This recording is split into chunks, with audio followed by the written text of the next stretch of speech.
اور پھر بشیر میمن جو سابق DGFIA ہیں ان کے بھی کچھ انکشافات ہوئے ہیں، تو آپ کچھ انکشافات بہت انکشافات کیے انہوں نے، میری آپ تو سپریم کورٹ سے کیا توقع رکھ رہی ہیں؟ میری تو جو یادداشت جہاں تک کام کرتی ہے، پاکستان کی 73 سال کی تاریخ میں کسی سٹنگ پرائم منسٹر، چاہے وہ جعلی ہی کیوں نہ ہو یا وہ مسلط شدہ ہی کیوں نہ ہو، کبھی کسی سٹنگ پرائم منسٹر کے آفس کے اندر اس قسم کے گھناؤنے جرائم کا ارتکاب نہیں ہوا۔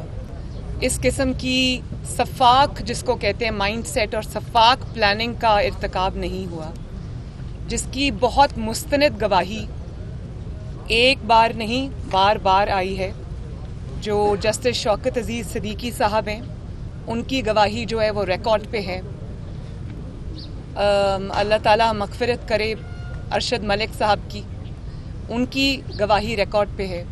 اور اب جو بہت سیریس اور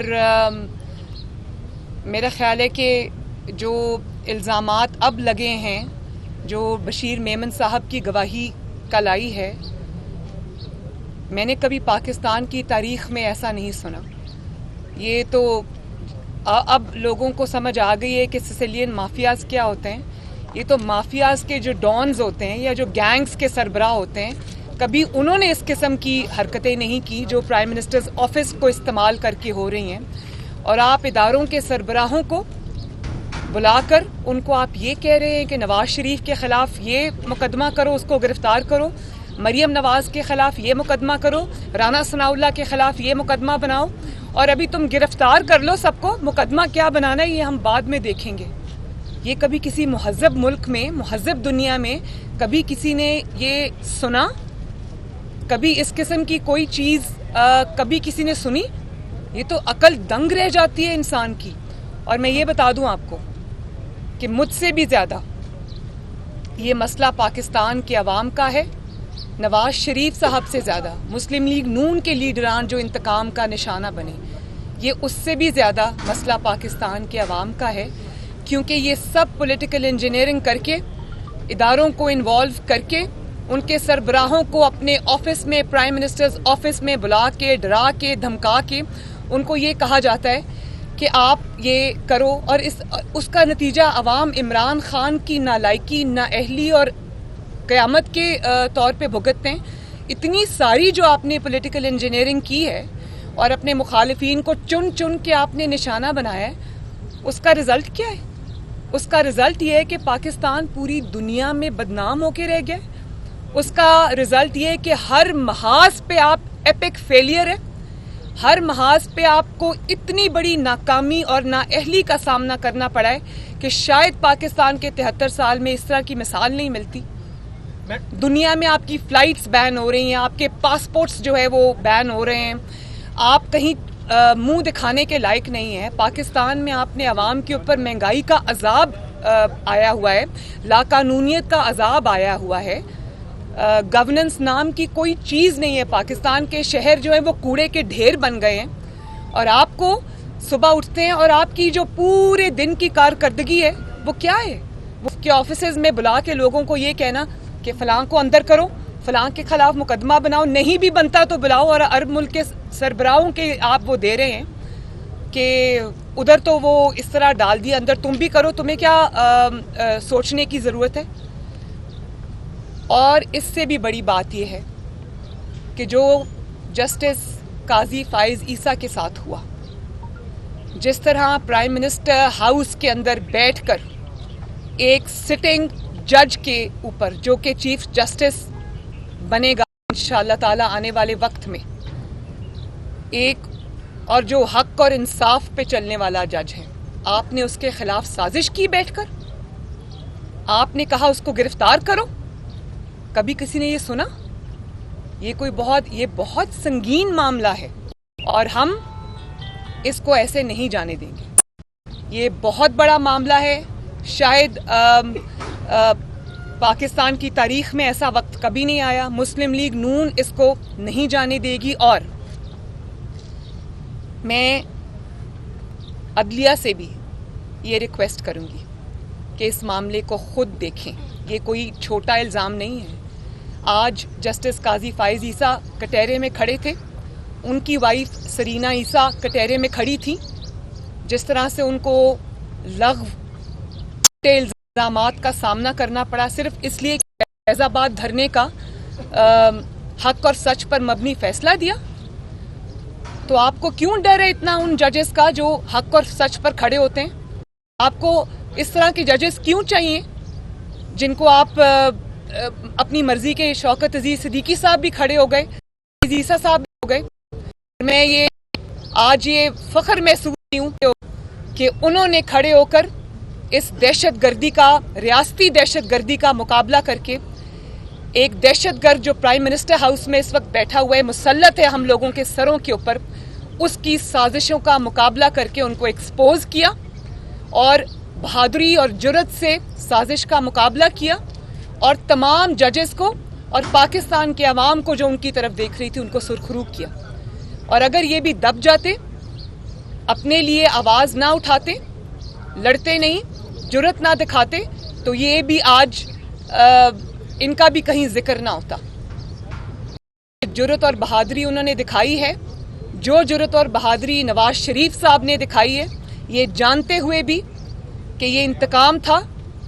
اپنی بیٹی کو لے کر آئے انگلینڈ سے, اپنی مرتی ہوئی بیوی کو چھوڑ کر آئے اور اس انتقام کا سامنا کیا.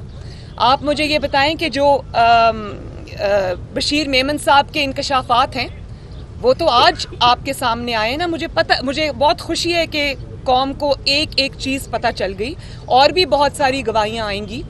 اللہ تعالیٰ کا نظام ہے کہ ہاتھ بولتے ہیں, زبان بھی بولتی ہے, آنکھیں بھی گواہی دیتی ہیں, تو گواہیاں تو بہت آئیں گی. اور ابھی آپ حکومت میں اور آپ کے خلاف اتنی بڑی بڑی گواہیاں آ رہی ہیں, آپ اس دن کا سوچیں جس دن آپ کی حکومت ختم ہوگی, آپ کا حال کیا ہوگا اس دن.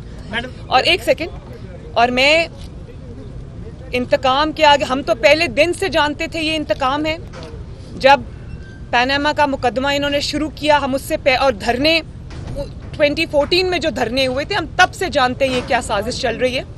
یہ اسی سازش کی کڑی ہے, اسی کا سلسلہ ہے, اور ہم تب سے جانتے تھے. لیکن مجھے خوشی ہے کہ آج پاکستان کا بچہ پاکستان کا ہر شہری جان گیا ہے کہ عمران خان کس قسم کی ذہنیت کا آدمی ہے. آپ کا ووٹ چوری کر کے آیا اور مسلط ہوا ہمارے سروں پر, اور اس کے بعد اس نے پرائم منسٹر ہاؤس جیسے جگہ کا, اپنے آفس کا اس قدر غلط استعمال کیا. تو یہ جواب ان کو دینا پڑے گا. اور میں جوڈیشری سے یہ ریکویسٹ کروں گی کہ جو قاضی فائز عیسیٰ صاحب کے ساتھ ہوا ان کو تو انصاف ملا, آگے بھی ملے اللہ کرے. اور میں یہ بھی ریکویسٹ کروں کہ جسٹس شوکت عزیز صدیقی صاحب کو بھی انصاف دیا جائے, ان کی بات بھی سنی جائے. انہوں نے سٹنگ جج ہونے کے وقت انہوں نے یہ انکشافات کیے تھے. اس کے اوپر جوڈیشل کمیشن بننا چاہیے, کیونکہ آج اگر کٹہرے میں شوکت عزیز صدیقی صاحب کھڑے اور جسٹس قاضی فائز عیسیٰ صاحب کھڑے, تو کل کو کوئی بھی جج یہاں پر کھڑا ہو سکتا ہے. تو صرف اس لیے کہ کوئی جج جو ہے وہ حق اور انصاف پر چلنے والا ہے, اس کو کٹہرے میں لا کر کھڑا کر دیا جائے, اس کی وائف کو, اس کی فیملی کی تذلیل کی جائے, ان کو عدالتوں میں گھسیٹا جائے. اس روش کو ختم کرنا ہوگا.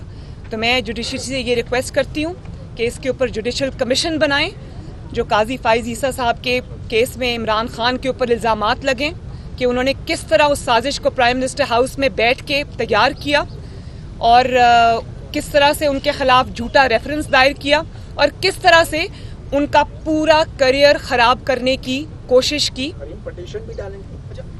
دیکھیں ایک منٹ, پٹیشن ہم اپنے آپشنز اوپن رکھ, ہم پر کہا گیا کہ آپ یہ دیکھیں کہ میں ارشد ملک صاحب تھے, جب ان کی ویڈیو میرے سامنے آئی تو میں رکھی, اور عمران خان صاحب کیا کہہ رہے ہیں, وہ کہہ رہے ہیں کہ اس کے اوپر دہشت گردی کا مقدمہ بنا, ان کو یہ کہہ رہے نہیں بھی بنتا.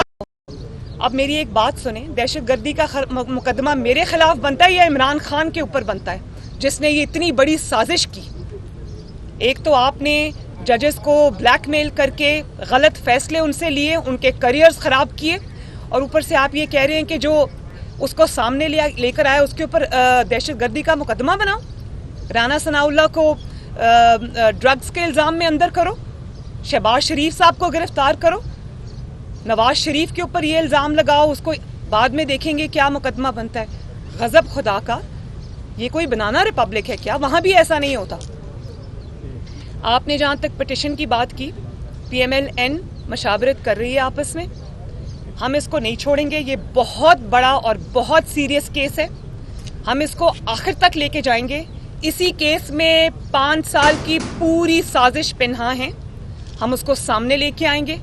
لیکن کیونکہ اس میں سپریم کورٹ کے ایک معزز ترین جج ہیں قاضی فائز عیسیٰ, اس لیے سب سے بڑی ذمہ داری اس وقت عدلیہ پر عائد ہوتی ہے. عدلیہ خود اس کا نوٹس لے اور اس قسم کے اقدامات کو, اس قسم کی ذہنیت کو, اس قسم کے انسانوں کو ہمیشہ کے لیے ان پر پابندی لگنی چاہیے. میڈم یہ بتائیے گا کہ پیپلز پارٹی کی جانب سے یہ الزام لگایا جا رہا ہے کہ مسلم لیگ نون جو ہے وہ صرف سندھ حکومت توڑنا چاہتی تھی, ابھی تک پی ڈی ایم میں جو باقی شامل جماعتیں ہیں انہوں نے استعفے نہیں دیے, تو کیا ان کا یہ الزام درست ہے؟ اگر پیپلز پارٹی استعفوں میں شامل اس وقت تک کی حکومت جا چکی ہوتی, اس لیے اب ان کا یہ کہنا نہیں بنتا. اگر پی ایم ایل این یا باقی اپوزیشن استعفے دے گی اور پیپلز پارٹی استعفے نہیں دیتی تو اس میں اس طرح وہ جو ہم اس کے نتائج چاہتے ہیں وہ نہیں آتے. اس کا مطلب تو اس لیے میرا خیال ہے کہ یہ بہت مضحکہ خیز بات ہے کہ اس قسم کی باتوں کا جواب نہیں دینا.